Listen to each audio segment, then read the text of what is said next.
Now the On Your Side forecast with Chief Meteorologist Scott Dorval. Lots of cloud cover today, but most of the rain that fell early in the morning just basically dried up around 8:30 or 9 o'clock in much of Ada County. A little later on, further to the north and to the east, but a lot of cloud cover throughout the day and a chilly day in the Treasure Valley. Temperature staying in the low 60s for most of the day. A few rain showers in the morning, not much during the day, but now we're getting rain showers again at night. As you see here, some of the latest pictures, wet ground here in Meridian at the village at Meridian as rain continues to fall. Now we'll see more of this coming in overnight tonight. In fact, I'm going to show you the latest Doppler radar, and what you'll see here is a good swath of rain pushing up and up into the Boise area as well. Continues to fill on in. Canyon County a little bit drier right now. That rain continues to move from southwest to northeast, and this entire region will continue to fill in overnight tonight. More showers in the forecast, but I think the steadiest precipitation will end around 6 o'clock in the morning, but there are indications that there will be enough energy to keep the chance for lingering showers right across Ada County up until the middle part of the day. I think while the steady rain goes away, we'll have the chance for that off and on shower, and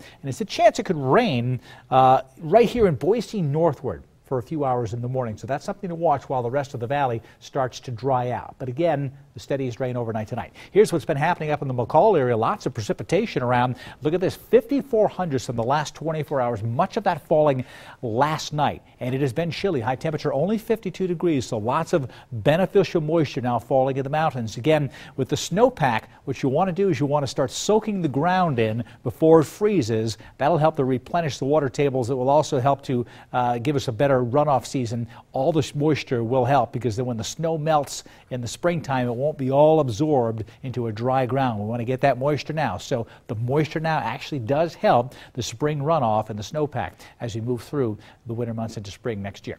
4/10 of an inch in the Sun Valley area. Great news there. 61 degrees for that high temperature. Current picture, lots of green showing up rain. Notice the yellow here. There's been some isolated thunderstorms. Don't be surprised if you think you hear the rumble of thunder or lightning flash in some locations as this moisture moves through. Primarily southern Twin Falls County and southeast Oregon. We've had a little bit of that going on. Wider picture, look at the bright white clouds here. That's a deep plume of moisture pushing on up from southwest to northeast. That will sweep through early in the morning, but again, there's a little more energy to the west here that might keep those lingering showers going in the morning. I do think we get a break here for the afternoon. This is Thursday. This is going to develop as it moves inland. A lot of chilly air with it as it swings on through. Snow levels are going to come down with this rain that's pushing up into the mountains tonight, and it will drop even further on Thursday. And with this system here, that's when I think snow could fall in some communities in the higher elevations above 7,000 feet in the west central mountains, and maybe the Stanley area gets some snow on the ground Thursday morning.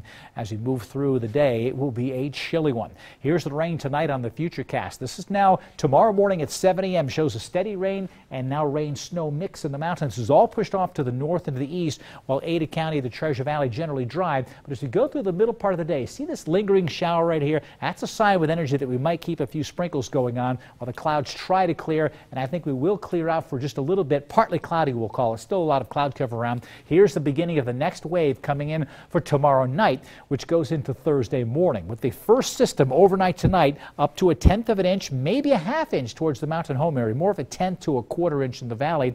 And this by Thursday morning, there's the indications and hints of snow falling in the east central mountains. So the steadiest precipitation tomorrow to the northeast of the Treasure Valley, but a cool breeze behind it, keeping temperatures on the chilly side. My Treasure Valley forecast, early showers again before 6-7 a.m., then breaking clouds, but up until noon we still have the chance for a lingering shower and temperatures hovering in the 60s. A day very similar to what we had today. Similar story in the mountains. A chance for showers in the morning. Will tend to dry a little bit later on, but the Boise Mountains may keep showers going for a good portion of the morning into the early afternoon. The east central mountains, Stanley, Sun Valley, rain showers with snow starting to fall on the higher peaks, 8,500 feet, maybe getting a little bit lower than that. Only 52 in Sun Valley tomorrow. Here's my underside extended forecast. The heaviest rain comes in on Thursday, 59 degrees. Are you kidding me? Saturday and Sunday, they'll look absolutely delightful at 75 to 80. Beautiful weather then. And you see my mountain forecast keeping it rather chilly with those snow levels lowering.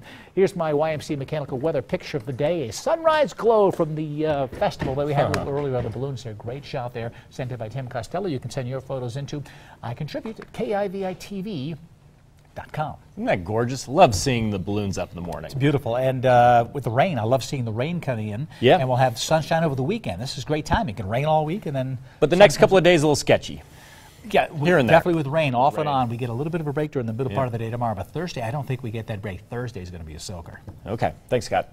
Well, speaking of rain, boy, in Utah, the death count rises as flash floods hit the area near the Arizona border. This as more rain is expected there tonight. Steve Nance has details. Flash flooding from the canyons above Hilldale, Utah came fast and it came strong. The rain caused the river to rise quickly, catching residents off guard. In this video, you can see rescue crews racing to save a family from a car moments from being swept away, pulling children quickly from the car's windows. The rush of water was so intense it washed 2 vehicles several hundred yards downstream.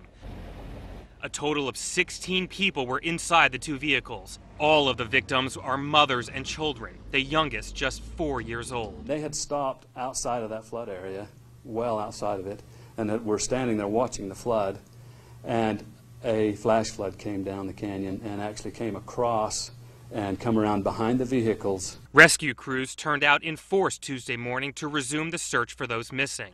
Witnesses say the flash flooding lasted less than 2 hours, but the recovery is expected to take much longer, especially with more rain headed toward the region. We know that a 100-year flood's going to come sometime. But, this is tragic because I don't recall this kind of fatalities with the flooding. It's a wake-up call to the community that it's real. I'm Steve Nannis reporting. Well, the death toll has now reached 12 people with 1 missing. Hilldale is a community known for once being the home base of Warren Jeff's polygamous sect, known as the Fundamentalist Church of Jesus Christ of Latter-day Saints. Jeffs is serving a life sentence, of course, on sexual assault charges. Still ahead on Fox 9. A pair of announcements coming from North Korea sparking international tension. I'm Peter Ducey in Washington. I'll tell you what that country is up to.